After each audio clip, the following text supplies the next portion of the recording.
Hello everyone, welcome to a little update to a video I did last year called how to build and optimize your armor, something along those lines. And in that video I used a little tool called Destiny Item Manager, and within Destiny Item Manager I used the Loadout Optimizer tool. Now, this is still a very good tool, but new tools have come out. In fact, in that video's comments, a lot of people were asking about D2 Armor Picker, and I had not had a chance to really explore that website just yet, but basically immediately after that video came out, I started using it quite a lot, and that is what we're going to be talking about today, how to use d2armorpicker.com in order to really maximize your gear. So usually in a build video, I will say, go build these stats, right? There's a small little section on stats, and it usually ends up being one of the biggest processes for me when I'm making a build, because your armor can be pretty important. But without some sort of a tool to allow you to dig through what could be potentially hundreds of thousands of combinations, like if I don't wear an exotic, 165,000 different combinations. That's a lot of combinations to try to dig through by yourself. So what essentially we have here in D2 Armor Picker is a giant calculator where this is able to, once you actually log in and give permissions to, allow it to see all of your armor, it allows you to essentially use it as a calculator and find out what are the most optimized ways to build your character using the armor that you have. And that is what I'm going to be showing you today, because, usually I say go make the build. And I imagine there's a large chunk of you that are just like, oh, just make the build. Oh, just make it. Just go make a build. So hopefully we can alleviate some of those stresses today by going over how this tool works. And then we're going to do a quick example build on my Titan. So first thing we're going to do is pick our character, Hunter, Warlock, Titan. Easy. Just pick whatever character you want to make the build on. We're going to ignore this window for now. This is going to be the most important window that we interact with during the video.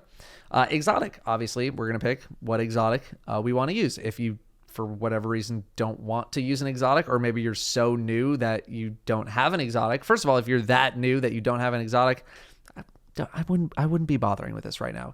The newer you are, the less I think you need to use this tool. But if you do have a lot of exotics on you, we're gonna pick you're gonna pick which exotic you want to build around, and then it's gonna limit every single build to just using that exotic. It's going to use every single copy of that exotic that you have, but it's just going to use that exotic.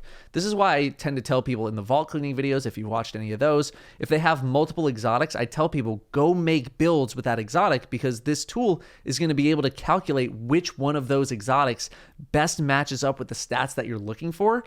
And then once you've made the build and you've made the perfect setup, you make it such a pain for yourself to go back and rebuild that it's not worth going to redo, or it's just so perfect that it's not going to get any more perfect. And then you can get rid of all those other armor pieces. This is exactly what I plan on doing with all of my Artifice armor. I have over 100 pieces of Artifice armor right now, all just sitting, waiting to go, waiting to see if they're going to make it into some sort of build. I'm going to make all my builds, and then as soon as I make all my builds, I am purging all of my armor, and I do mean literally all of my other armor, completely out of my life, so that way I don't really need to worry about it anymore. Next, we have armor limitation. I don't really use this too much. Number one, I don't really set limits for myself, and number two, I've never really felt like I needed to interact with this. It is definitely helpful. Let's say you want to make a King's Fall loadout, and it's like, okay, I want you to dig through, I can only use helms that have a King's Fall mod slot. And you click on this and be like, okay, here's all of your limitations. So now we have to use Heart of Inmost Light, and now we have to also use a helm that has a King's Fall armor slot. I don't think most people are going to really need to worry about this. I tend to not really make raid armor sets, because if I am making a raid armor set, I don't really have that much raid armor to begin with, because a lot of it is not very well rolled, and so I don't keep a lot of it. If you do want more explanation on this little section right here, you can just open this tab and it'll talk about it more. I should also mention that I'm on the beta version of D2 Armor Picker right now, beta.d2armorpicker.com. This is because it has a couple of things new to Lightfall enabled, like Strand and Artifice armor. I'm sure at some point in the near future, maybe even a couple days after this video comes out, The main website will have these features enabled. I will link both in the description, and you can just use whichever one is the most updated. Stat boost selection, this is probably the second most important window. Usually when I say, hey, we're making a build, that build comes with fragments, and some fragments come with stat penalties or stat bonuses. So if you know the build ahead of time, let's say I told you, oh, we're going to use continuity, we're going to use fury, we're going to use generation. Now this website can keep in mind these stat penalties as we're building our set. So it will automatically apply these penalties and these bonuses while you're building. So that's pretty important while you're making the build. If you don't really care that much, or you make an error, or you want to switch something around in your build, while you're in game, it's not going to be devastating to you that you had to, now all of a sudden you have -10 strength. In the grand scheme of the game, that's not that devastating. But if you can set it up ahead of time, I think you should. We're going to clear that for now. Finally, we come down to the advanced settings. I think most people can leave the advanced settings alone. I don't really think you need to touch them. The only thing that I think people might want to mess with are assuming items are masterworked. I like to assume that my items are masterworked because I know that I have the material to eventually masterwork them, and masterworking your armor is pretty important as it gets you bonus stats. In fact, if you masterwork all of your armor, you're getting +10 in every stat, which is another tier of stats, which is pretty good. But if you are a kind of player that does not really have access to that many materials to the point where you don't think you're ever going to masterwork your armor, then I would uncheck these boxes. It's going to then assume that your items are just as is, and they are not going to assume masterwork. But if if you're the kind of person who does have a chance of masterworking your armor, which I imagine if you're watching this video, you probably do, I would leave these checked. I like to look towards the future, and I like to think, what is the maximum potential that I have? So that way, if you go do masterwork your armor in the future, you're going to hit those highest stat points that you possibly can without having to go completely recreate your build. Because if you build without masterwork in mind, then all of a sudden, now you masterwork your armor, and it turns out that's not the most optimized anymore, and now you're kind of back to square one. So everything else here, I don't think you really need to mess with. If you really want to allow like blue gear, or you want sunset armor, or you want to use a mask, you can mess around in here, but most people are not really going to need to mess with this. So let's come back up here. We're on our Titan. We got Heart of Inmost Light. We have our build in mind. In this case, I have Fury, Generation, Transmutation, and Threat of Warding. They all happen to have a stat penalty or a stat boost. If you're picking a fragment that does not have any sort of a stat penalty or boost, it's not going to show up here because obviously it doesn't affect your stats. So we have all that in mind. We know what our build is. Now we need to make our armor set. So in this particular build, I'm going to take the Heart of Inmost Light Strand Titan build that I talked about pretty recently. In that build, I wanted 100 strength. I know I wanted very high strength. I also wanted very high recovery, and I wanted like medium resilience, medium discipline. That's where I felt my sweet spots were for the build. Obviously, you can build however you want, and I'll show you kind of how to make a more generic build after the Titan build. But how I like to usually start is I say, okay, what if I want 100 strength? And I let D2 Armor Picker do its thing, and it comes back to me with 10,000 different combinations. So obviously we're gonna need to filter that down. So some of these boxes are grayed out, right? 90, 100 mobility, 100 discipline, 100 intellect. That basically means, hey, if you want 100 strength, we can't get you 100 intellect. Like, there's no way. You got to go switch some stuff around. You got to change something. You got to get more armor, but you're not going to be able to do that. So we already know, okay, those are my limitations, but so far, like, hey, we're still pretty open. I don't even really care that much about intellect or mobility, and our discipline's still pretty high. So I also wanted high recovery. So let's say, what if I did go 100? How bad would that be? Okay, so not actually that bad. We don't really lose that much. We still have the option now of going pretty high resilience or pretty high discipline. Obviously, mobility and intellect are taking some hits, but I don't have a ton of that armor. So now, let's say, okay, so resilience, I do want to keep it pretty high, but what if I went 90 discipline? What if we just go all in? That was weird. Okay, there was like some sort of a lag there where, all right, so let's reset. I don't know why it's showing me 90 for some reason. That usually doesn't happen. I don't know why that's showing up now. So for whatever reason, 90 was still showing as lit up. I don't know why that was happening. But let's say I want to go 80 discipline, right? That's the highest we can go. Pretend it was 80. Highest we can go. But I wanted like medium resilience. And like medium resilience to me is not 40. 40 is like actually pretty low. So I'm like, okay, so we got to make some concessions. Like, what if we go down on recovery? Can we come up on resilience? Yes, we can. We can go to 60. And that's pretty much where we're going to cap out. So, maybe I wanted to come a little bit lower discipline. We can go up in resilience. That's where we're going to cap out. Usually once you start to get to these points where it's like, you have room for, one click in either direction, it's going to come down to like, do you want 80 resilience, do you want 80 recovery, or do you want 80 discipline? So let's just clear it back out. We have 100 strength. I think in my build, I ended up going 70 resilience or so. And look at that. Even at 70 resilience, like the world's our oyster. We can still keep going whatever we want. Let's go 90 recovery. What can we do there? So we can do about 60 discipline now. And that's pretty much where we're going to cap out. If I wanted to go 80 recovery, then, we can get another click here, but then that's really about it. And generally speaking, I like to get resilience and recovery on my gear specifically as opposed to mods, because those mods cost more energy. And if we're spending more energy on stat mods, that's less energy that we get to spend on other mods that might be beneficial to our build. So like, for example, resilience is 4 energy for 10 resilience. It used to only cost 3. So that's a pretty big increase now. We're losing 1 energy to inflation. I don't know. Resilience is actually a good stat now and has been for a little while. So I tend to want more resilience, and I want more recovery as opposed to trying to stat it in later. So let's just say this is our build for the time being. We're not as high in recovery as I want. I maybe wanted to get to 90, but we just don't have the potential to do that. If I wanted to come down in discipline, I could, but it's probably, once you start to get to these 80s, 90s, 100s, it's going to ask you to mod in some of that bonus recovery as opposed to the discipline. So we're just going to take that out. We're going to go to 70 discipline, and this is going to be our build. Pretty good for what we want. We wanted 100 strength. We wanted relatively high resilience. Woven Mail is going to take care of the rest of the resilience stuff. Our recovery is not too bad. Our discipline's not too bad. So let's just say this is the build and we're going to continue. We can fill in 20 intellect here, 20 mobility there. Those stats, we don't really care about those. And we're left with 9 combinations. Much easier to dig through. We can see our tiers of stats. Every single stat block or stat denomination has 36 tiers of stats. That's, 2 plus 7 plus 8 plus 7 plus 2 plus 10. That's the tiers.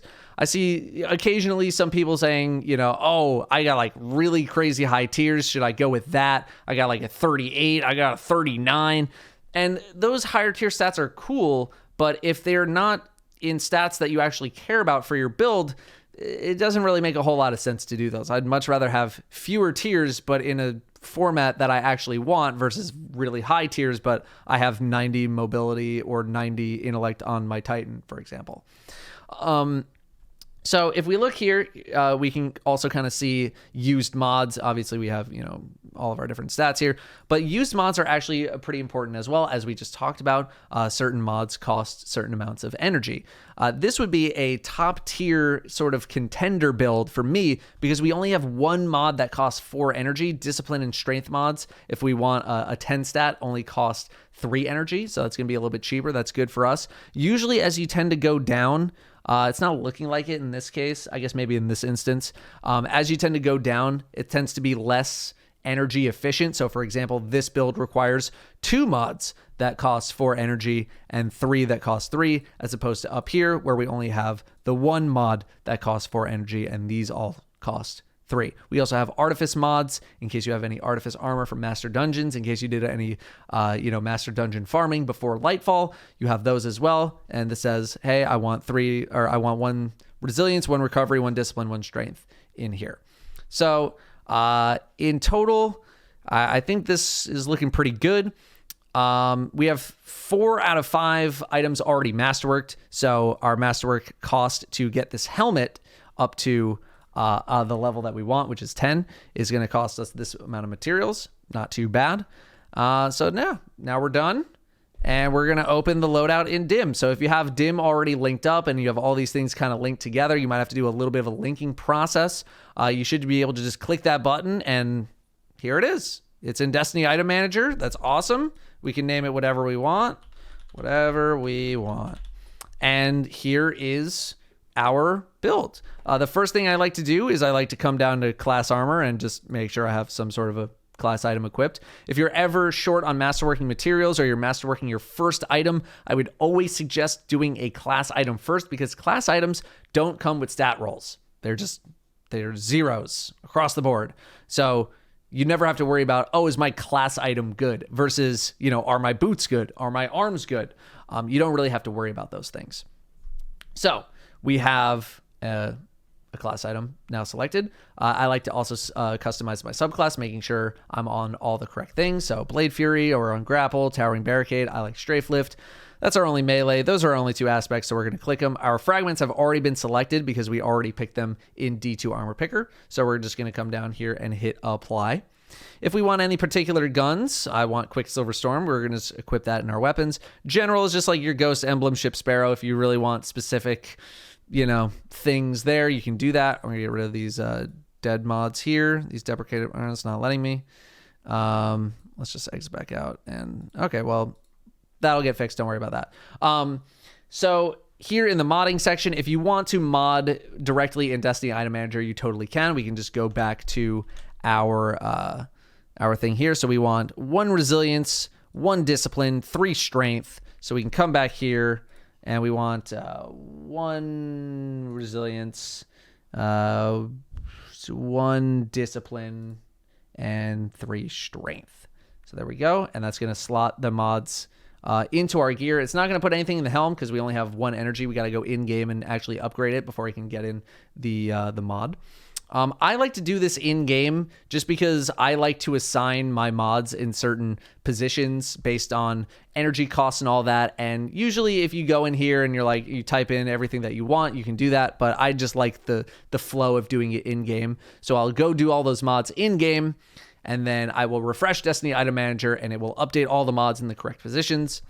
And then we hit save. And I'm not going to save this build because I have already built it. But you can obviously save it. And then what you can also do is, now that you have it saved in Destiny Item Manager, you can go over and then you can click apply, and you can just hit apply, and it will apply it in game for you. And then once it's applied in game, you can then apply it to your in-game loadout, and then Destiny Item Manager also saves your in-game loadouts on Destiny Item Manager, which is pretty cool.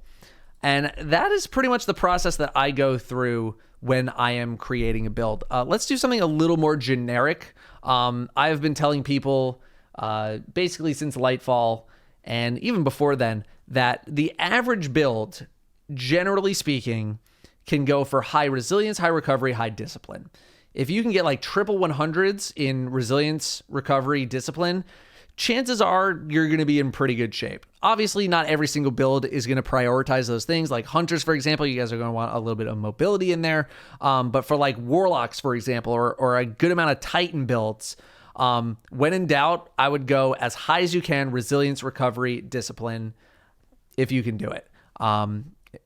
I always try to give stat recommendations in my build videos. How long are we going? 18 minutes? Perfect. I tend to give recommendations in my videos in terms of what stats you should be going for. So try to follow along with those.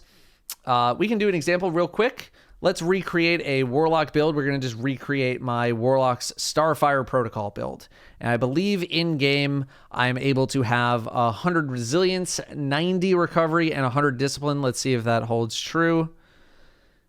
And okay, so only 90. I'm going to have to go back. Oh, here's another thing is we need to go back and clear our stat boost selections. So we have solar here. I forget which fragments I use. I'm not going to look them up right now, but this is where you'd also pick your fragments, and that's probably where my missing stats are coming from.